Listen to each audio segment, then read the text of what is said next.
అందరికీ నమస్కారం. ఈరోజు కథకి స్వాగతం. ఈరోజు కథలో తెలివైన పిల్లాడు గురించిన కథను గురించి తెలుసుకుందాము. ఒక గ్రామంలో సీతమ్మ అనే ఆమెకి రమణ అనే కుమారుడున్నాడు. అతడు చాలా తెలివైనవాడు.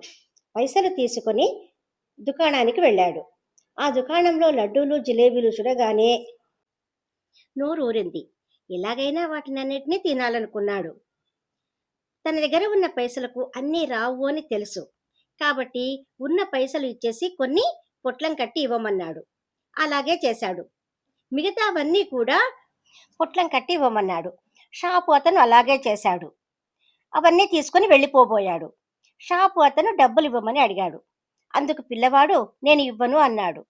షాపు అతనికి కోపం వచ్చింది. నీ పేరేమిటి అని అడిగాడు. దానికి ఆ పిల్లవాడు అప్పులవాడు అని చెప్పి పొట్లంతో పరిగెత్తాడు. షాపు అతను అయ్యో అయ్యో నా జిలేబీలు లడ్డూలు ఎత్తుకుపోతున్నాడు, వాణ్ణి ఆపండి అని అరవసాగాడు. అక్కడ జనం గుమిగూడారు. వాని పేరేమిటి అని అడిగారు. అప్పులవాడు అని చెప్పాడు షాపు అతను. అందుకు జనం నువ్వు అప్పు తీర్చలేదు కాబట్టి ఎత్తుకుపోతున్నాడు, ఇందులో అతని తప్పు ఏం లేదు అని వెళ్ళిపోయారు. షాపు అతను చేసేదేమీ లేక లవోదివోమని మొత్తుకున్నాడు. ఏమీ చేయలేకపోయాడు. ఆ పిల్లవాడు వెళుతూ చెరువు దగ్గరికి వెళ్ళి కూర్చున్నాడు. అక్కడ తను తీసుకున్న లడ్డూలు స్వీట్లు తీసాగాడు. అక్కడ ఉన్న వారు నీ వద్ద ఇన్ని జిలేబీలు లడ్డూలు ఎక్కడివి అని అడిగారు. అందులో అతడు ఈ పక్క ఊరిలో అందరికీ ఒకతను పంచి పెడుతున్నాడు, మీరు కూడా అటు వెళ్ళండి తెచ్చుకోపోండి అని చెప్పారు.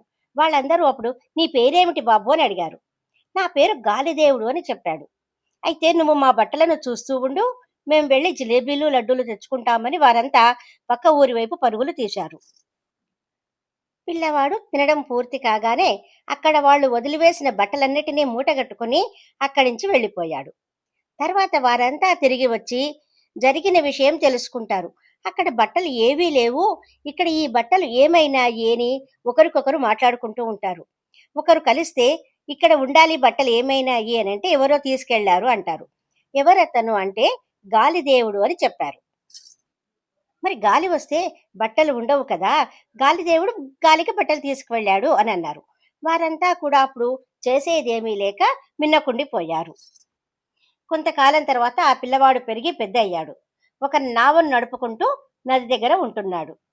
అక్కడికి ఒక ముసలమ్మ మనవరాలుతో వచ్చింది. నన్ను నా మనవరాలిని పడవ దాటించు బాబు అని అడిగింది. సరే, ముందు నీ మనవరాల్ని దాటిస్తాను, తర్వాత నిన్ను దాటిస్తాను అన్నాడు. అందుకు ముసలమ్మ ఒప్పుకుంది. నీ పేరేమిటి అని అడిగింది. ముగ్గుడు అని చెప్పాడు ఆ పిల్లవాడు. మనవరాలిని తీసుకుని పడవలో నది దాటిన ఆ పిల్లవాడు ఎంతకీ తిరిగి రాలేదు. అక్కడ ఉన్న ముసలమ్మ నా మనవరాల్ని తీసుకుపోయాడు బాబు, ఎవరైనా చూసారా, ఎంతకీ రాలేదు అతను అని చెప్పి ఏడవడం ప్రారంభించింది. జనం కుమిగూడి ఎవరు తీసుకెళ్లారో నీ మనవరాల్ని అని అడిగారు. అప్పుడు ఆ ముసలమ్మ మొగుడు అని చెప్పింది. దానికి జనము ఆ అమ్మాయి మొగుడు ఆమెను తీసుకువెళ్తే నీవెందుకు ఏడుస్తావు, మంచిగానే ఉంది కదా అని చెప్పి ముసలమ్మకు చెప్పారు. పాపం అప్పుడు ముసలమ్మ ఏం చేయలేక మిన్నకుండిపోయింది. ఈ విధంగా ఆ అమ్మాయిని తీసుకువెళ్ళిన అతను ఊరికి తీసుకువెళ్ళి ఆ అమ్మాయిని వివాహం చేసుకుని సంతోషంగా జీవనం కొనసాగించాడు. ఈ విధంగా తెలివితో తనకు కావలసిన పనులన్నిటినీ చేసుకోగలిగాడు. సమయాన్ని బట్టి సందర్భాన్ని బట్టి తెలివిని ఉపయోగించుకోవచ్చు అని ఈ కథ చెబుతుంది. చిన్న తమాషా కథ. కథను లైక్ చేయండి, షేర్ చేయండి, సబ్స్క్రైబ్ చేయండి. Thank you.